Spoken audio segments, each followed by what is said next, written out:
Hi, everyone. Thanks for listening to the Founder Spirit podcast. I'm your host, Jennifer Wu. In this podcast series, I interview exceptional individuals from all over the world with the founder spirit, ranging from social entrepreneurs, tech founders, to philanthropists, elite athletes, and more. Together, we'll uncover not only how they manage to succeed in face of multiple challenges, but also who they are as people and their human story. Our guest today is Masha Gordon, a seasoned investor, an avid mountaineer, endurance athlete extraordinaire, and founder of Grit and Rock, a UK-based charity championing female advancement in alpinism. At the age of 42, Masha became the fastest woman to complete the Explorer's Grand Slam in just 7 months and 19 days, ascending to the highest peak in each continent, as well as skiing the last degree on both the North and South Pole. She also holds the Guinness World Records as the fastest woman to scale the 7 summits and to complete the 3 Poles Challenge. Before getting into climbing in her mid-30s, Masha had a very successful career in finance, navigating the world's capital markets in New York and London. She started her career on Wall Street at Goldman Sachs and was named managing director 8 years later as the leading emerging markets fund manager with a portfolio of $10 billion.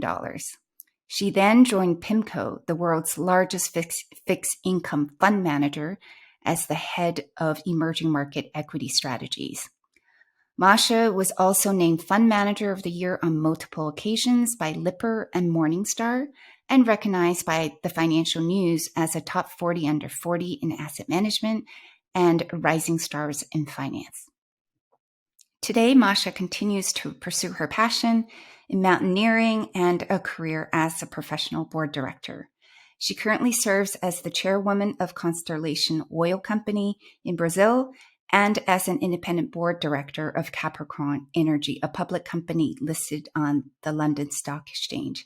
She is also a trustee and head of investment committee at Girls' Day School Trust in the UK. Masha studied journalism at the Moscow State University and holds a bachelor's in political science from the University of Wisconsin, as well as a master's in law and diplomacy from the Fletcher School at the Tufts University, where she is also a member of the board of advisors. Hi, Masha. Welcome to the Founder Spirit podcast. It's wonderful to have you with us today, and thank you for taking the time. My pleasure and my honor. Masha, you were born and raised in the former Soviet Union on the border of Georgia. Can you tell us what life was like growing up in North Ostia? Well, look, it was a very simple life, happy life, as they go in authoritarian countries. But when you're a child, you have a life of, where you live in a society of seemingly equal people. And, I remember growing up, my parents were engineers, and they had those sort of circles of friends, and we would go a lot to the mountains and the kind of almost handmade resorts where I learned to ski with the drag lift being made by my father and his friends.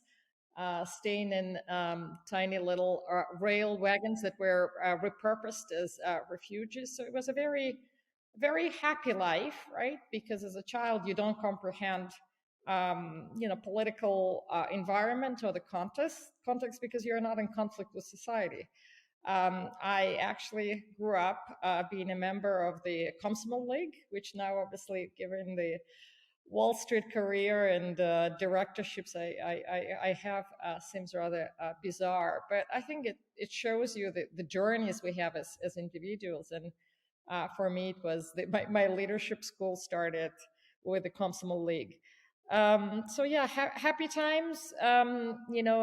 Surrounded by mountains. I wasn't, apart from trekking and skiing, I wasn't doing anything particularly technical, but clearly growing up in an enchanted place that in the retrospect obviously was also a place with lots of hidden issues and hidden conflicts, but that came to I guess to my understanding later on in life. Is it also true that you learned to shoot? Yes, yes. Good research, Jennifer. Yeah, so my not only did I learn to shoot, but and it's bizarre, right? You're bringing it up because president of that country has brought that back. But we had military lessons and military preparation. We grew up during the Cold War, and we grew up with the notion that the Russians didn't want the war, and we were drawing all these sort of Picasso um, pigeons, and we were very convinced that us will come and capture us, so there will be there will be an advance of some big military force, and we will be called to arms. Quite ironic, if not incredibly tragic, that that's back at the fore, right? And kind of 40 years on, right? Back at the circle. But I learned to shoot and we were taught with very rusty Kalashnikovs, nothing, no AK-47s, right? But very, very rusty old Kalashnikovs. We had to disassemble them with eyes closed. And I learned to shoot from the guy who served in my grandfather's battalion. My grandfather commanded a artillery battalion, and then one of his younger soldiers then became the teacher in charge of military preparation. So quite ironic, and clearly I was getting special treatment in the wrong way, right? Not in a stricter way that my grandfather wouldn't be proud if I didn't hit something. But yeah, the strange sort of play of irony, right?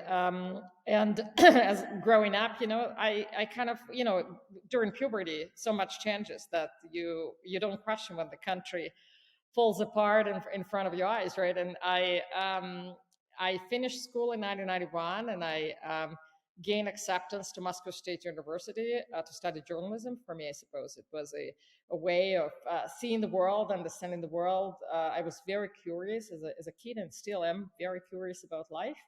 And investing, I think, is one of the ways to understand better life around you. Um, but I arrived to Moscow on the day when the August 1991 coup happened. And it was a kind of a Christian and right, and if you think very symbolic that I was transitioning from being a child, a teenager in a tiny part of the world, not really being aware of political events around me, and then being thrown into Moscow that was rapidly changing, still a very sort of hungry place. This was the time of great shortages, and I was exceptionally lucky to. I spoke English well because I went to a school with advanced teaching of English. We have those in USSR. I was exceptionally lucky to have to work to make some money to live because stipend wasn't enough. And I found a job as a stringer and translator for various Western reporters, and then ultimately I ended up at the Washington Post. And seeing the world through the eyes of Post reporters, and some of them are remarkable people who, for example, David Ramnick, who now is an editor of the New Yorker. These were the people I worked with, and they helped explain and form and shape perhaps my understanding of what was happening in the world around me. So, just so that people know, the August coup was a failed attempt by hardliners inside the Soviet Communist Party to remove Mikhail Gorbachev, who was then the Soviet president and the general secretary of the Communist Party. And this lasted, I think, 3 days, right? So, between the 19th and the 22nd of August in 1991. You mentioned that your years found. Imagine how my mother would have felt sending her only daughter to Moscow. While we had this Swan Lake playing on TV. Swan Lake is when we've had various either dead leaders in the communist times or the coups when there was uncertainty and they didn't know what to say on TV. They would put Swan Lake, very trusted authority on calming population. Sending basically, my mother was sending me into Moscow into the unknown, but that was obviously happily changed in 3 days, and Russia went on to become a different country. The USSR broke up at the end of December 1991, so just a few months after the August coup. You mentioned the years following the coup as formative. In what way was it formative for you? understanding complexity of the world. Look, I was studying in the journalism school, and this was a school that was minting, right? It was meant to mint reporters and journalists, i.e., albeit Soviet style. So we had plenty of professors who were, one could say, teaching political science and social science. And they literally, like, watching the adults not being able to understand the world around them and explain, and then seeking that explanation elsewhere. To give you an example, in 93, President Yeltsin had a standoff with democratically elected parliament. And he resolved that standoff by bringing tanks that started, doing the mortar shelling of the parliament building. Imagine being a kid. I was at that time 18, and kind of watching this, thinking, like, what is happening? We are building a democratic country. But hey, what is this guy doing here? And he's the guy who did one could say, the right thing and challenged Soviet authority and became the first president of Russia, shelling democratically elected parliament. And I remember spending the night at the office of the Washington Post, which was directly across the parliament, and watching sort of in awe and horror, right, the military action in front of my eyes. So I think in terms of why it was formative because you had to understand that the world is so multidimensional and complex. And I felt actually very hungry for having that knowledge to be able to analyze and come to terms with that. It was also very formative because Russia at the time had no limits, right? And that's to your maybe founder spirit. One of the key things is to understand there are no limits to your knowledge, understanding what you can do. And again, I was lucky, but maybe not just lucky. I was seeking out opportunities to go and study abroad, not because I wanted to flee Russia, but because I wanted to understand more about the world. And I received a Muskie Fellowship, which was designed by U.S. government. The U.S. government was very generous in that time, sending lots and lots of young Russians to the United States with a very good purpose of helping young people equip themselves with the knowledge of how to build a better country. So that kind of set me off to go off to US and study political science and understand, again, complexity of the world and become, in a way, maybe a global citizen. It's a horrible word, but when I think now where I'm from, I'm obviously of Russian origin, but I'm certainly not defined by that. And it's that being a global person and seeing the world as interconnected rather than parochial is what has been very, very formative for me. To continue listening to this episode, please visit thefounderspirit.com or search for The Founder Spirit on Apple, Spotify, or Google Podcasts. Thanks for tuning in. I'm your host, Jennifer Wu.